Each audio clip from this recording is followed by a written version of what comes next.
नमस्कार फ्रेंड्स। जैसे कि आप जानते हैं कि आपके घर में या आपके आसपास के परिवारजनों में बहुत सारे लोग ऐसे होंगे जिनको ब्रेन स्ट्रोक की बीमारी होती है। अब ये ब्रेन स्ट्रोक ऐसी चीज़ है जिसमें दिमाग में या तो कोई खून की नली फट जाती है जिसकी वजह से दिमाग में हैमरेज होता है, ब्लड जमा होता है, या तो दिमाग में जो खून पहुंचाती हुई नली होती है उसमें कोई क्लॉट आ जाने के कारण या तो कोई प्रॉब्लम आ जाने के कारण उसमें खून पहुंचना कम हो जाता है।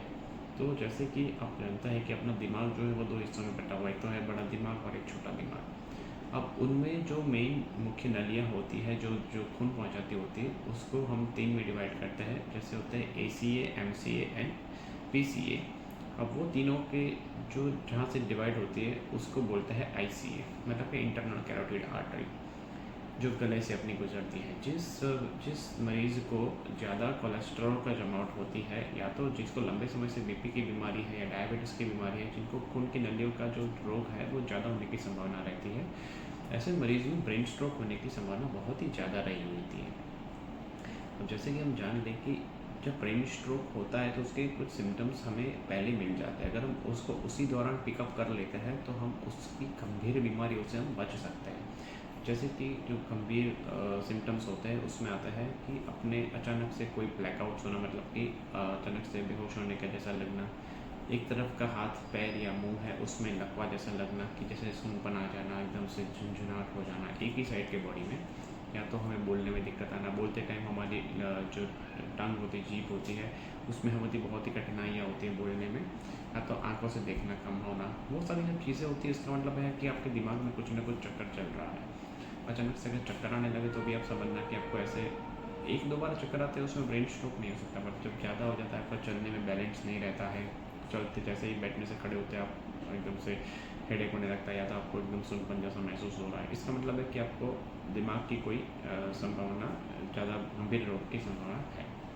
बट ऐसी चीज़ों में जब आपको डायबिटीज़ और बीपी रहता है तो इस कंडीशन में आपको बहुत ही सतेज हो जाना चाहिए, आपको बहुत ही सावधान हो जाना चाहिए। ये आपके इनिशियल सिम्टम्स होते हैं जो आगे जाके आपको बहुत ही ज़्यादा दिक्कत देने वाला है।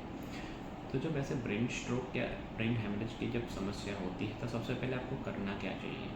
जब ऐसी कोई भी सिम्टम्स आपको लगता है तो आपको आपके आसपास के जो भी एक टर्शरी केयर हॉस्पिटल, मतलब कि बड़ी हॉस्पिटल है जहाँ CT स्कैन या MRI अवेलेबल है, ऐसी जगह पे आपको पहुँच जाना चाहिए। सबसे पहले आप जब यहाँ पहुँचते हो तो आपको एक न्यूरोसर्जन या न्यूरोलॉजिस्ट अगर मिल जाए तो आपके लिए भगवान समान होता है। अगर वैसे डॉक्टर आपको हाई लेवल के सुपर स्पेशलिस्ट डॉक्टर नहीं मिल सकते हैं तो आप एक MD डॉक्टर को भी दिखा सकते हो। वो आपके सिम्टम्स को पिकअप करके आपका CT या MRI कराएंगे। अगर आपके MRI में आपका स्ट्रोक या हेमरेज जैसा कोई भी लक्षण दिखता है तो आपको उसके लिए आगे उसका इलाज तुरंत ही चालू कर देना चाहिए।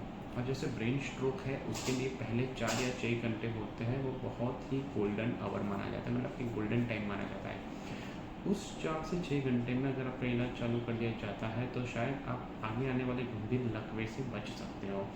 पर बहुत जैसे आप मानते हैं कि इंडिया के कई सारे रूरल जगह ऐसी है कि जहाँ पे 4 से 6 घंटे में ट्रीटमेंट शुरू होना एक बहुत ही मुश्किल काम है। इसीलिए आप हमारा जो एक नंबर यहाँ नीचे दिया हुआ है आप उस पर भी कांटेक्ट कर सकते हो। अगर आपको ऐसा कोई भी सिम्टम लगता है इनिशियल स्टेज में तो हम आपको गाइड करेंगे कि आपको वहाँ क्या करना चाहिए। और ऐसा पॉसिबल तो है नहीं कि आप जहाँ पे हो गए वहाँ पे पहुँच सकते हैं, बट हाँ हम गाइड ज़रूर कर सकते हैं आपको कि अगर ऐसा कुछ भी सिम्टम है तो आप आसपास के जो भी बड़ी हॉस्पिटल है वहाँ पहुँच जाइए, वहाँ के जो डॉक्टर होते हैं उनसे बात करवाइए। तो अगर आपको इनिशियल स्टेज में ही CT स्कैन या MRI हो जाता है और आपका जो सिम्टम है अगर उसके हम क्राइटेरिया हम पिकअप कर सकते हैं CT स्कैन में तो हम उसके अकॉर्डिंग टारगेटेड थेरापी चालू कर सकते हैं। अगर वो स्ट्रोक है, जैसे कि खून की नली में कोई क्लॉट जमा हुआ है या कोलेस्ट्रॉल जमने के कारण अगर वो ब्लॉकेज दिखा रहा है, उसकी वजह से आपको दिक्कत हुई है तो हम उसको ब्लड थिनर जैसा चालू कर सकते हैं जिसमें हमें क्लॉट हटाने की दवा चालू करनी है। अगर वो दवाई हमें 4 से 6 घंटे में चालू कर देते हैं तो हमें उसका रिजल्ट बहुत ही अच्छे से मिलने की संभावना रहती है।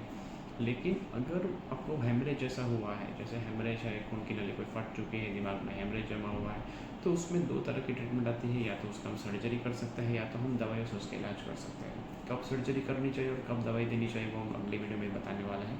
पर आपको इनिशियल स्टेज में कैसे क्या क्या मैनेज करना है वो हम आपको बता सकते हैं। तो फ्रेंड्स, अगर ऐसा कोई भी सिम्टम्स आपको लगता है ब्रेन के रिगार्डिंग, अगर हेमरेज या स्ट्रोक के रिगार्डिंग, तो आप नीचे दिए हुए नंबर पे आप आराम से कांटेक्ट कर सकते हैं। एक बार हेमरेज 1-2 साल पुराना हो जाता है, उसके बाद कोई इसमें हम कुछ कर नहीं सकता है, उसका सिर्फ़ और सिर्फ़ कसरत से इलाज कर सकते हैं। इसलिए आपको उसके इनिशियल स्टेज में, मतलब शुरुआती स्टेज में उसको पिकअप करना बहुत ही ज़रूरी है। धन्यवाद।